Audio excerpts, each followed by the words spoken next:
when guiding your children stops? When you stop. When you're in the ground, when you're in the ground, raising your children is over. But until that moment, how do I know this?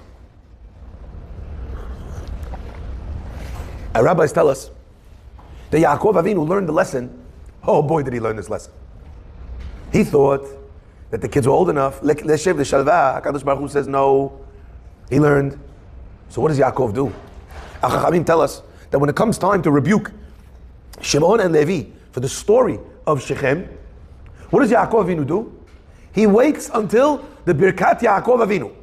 When does Yaakov give a Birkat to his children? Right before he dies, on his deathbed. And what does he tell them on his deathbed? Shimon ve'Levi achim, klei Hamas mecherotehem, b'sodam al tavo nafshi, b'kehalam, right? Unbelievable. He's giving them musar on his deathbed. What do you learn from that? Teaching your children the right way. Ends when? It ends when you do. So for those of you who are married children, for those of you who have children who have their own children, for those of you who have children who have grandchildren, you can never stop teaching and guiding.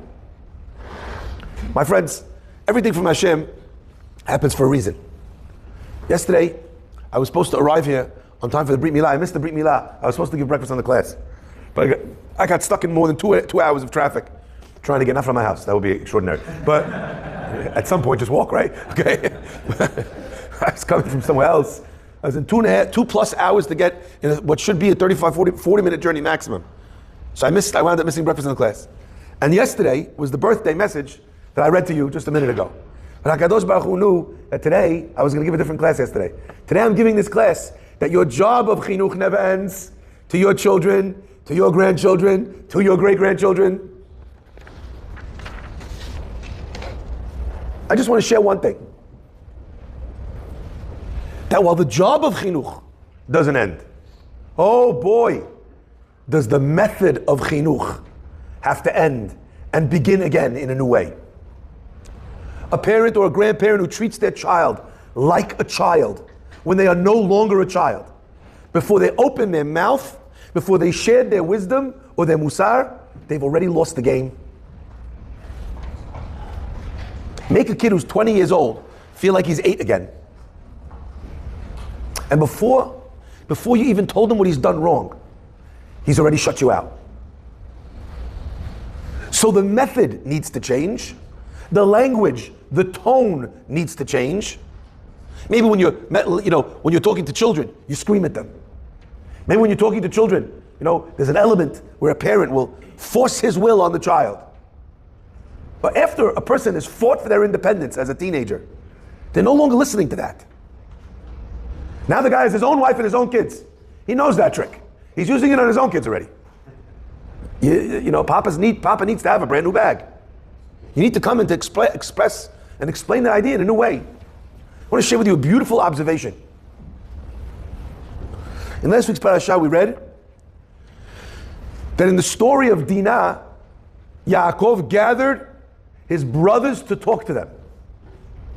Rashi says, Shu brothers. What brothers does Yaakov have? All we know of is Esav, and he's not having a powwow with him anytime soon. Rashi says, who's Echav? Who's his brothers? His brothers refers to Banav, his sons. But because they stood beside him in battle, they were like his brothers. I see in this, it's worth its own class.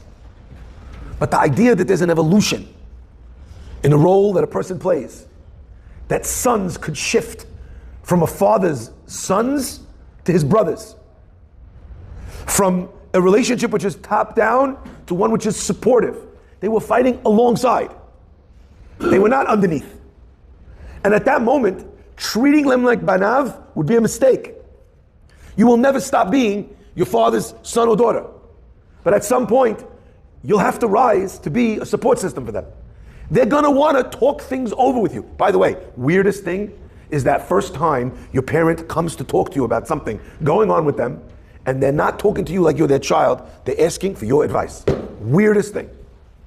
But in that moment, you are Echav. Yaakov is consulting with his sons. But my friends, there are only 2 times that we find Yaakov using those words. My brothers. Once is when it's talking about his sons in the story of Sodom. In the story, of Shechem.